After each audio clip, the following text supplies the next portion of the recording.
சென்னை மாவட்டம் முழுவதும் சைக்கிளில் சென்றே கழக பணியாற்றி வந்த அண்ணன் ஆயிரம் விளக்கு உசேன் அவர்களுக்கு ஸ்கூட்டர் பரிசாக தர வேண்டும் என்று ஆயிரம் விளக்கு பகுதி கழக நண்பர்கள் விரும்பினர்.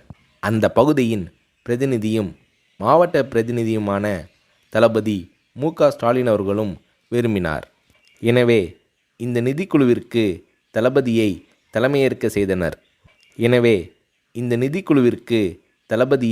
தலைமையேற்க செய்தனர். அந்த சமயத்தில் பெரியார் திடலில் ஒரு செயற்குழு நடைபெற்றது. அந்த செயற்குழுவிற்கு வருகை தந்தவர்களின் நன்கொடை ரசீதுகளை தானே கொண்டு போய் கொடுத்து வசூல் செய்தார் தளபதி.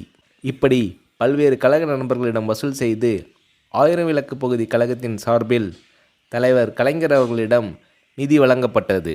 தளபதி மு.க.ஸ்டாலின் அவர்கள் முயற்சியால் பகுதி செயலாளர் எஸ்.ஏ.எம். உசேன் அவர்களுக்கு கழக தலைவர் கலைஞர் அவர்கள் ஸ்கூட்டர் ஒன்றை பரிசாக அளித்து அதன் சாவியை உசேன் அவர்களிடம் ஒப்படைத்து உரையாற்றினார்.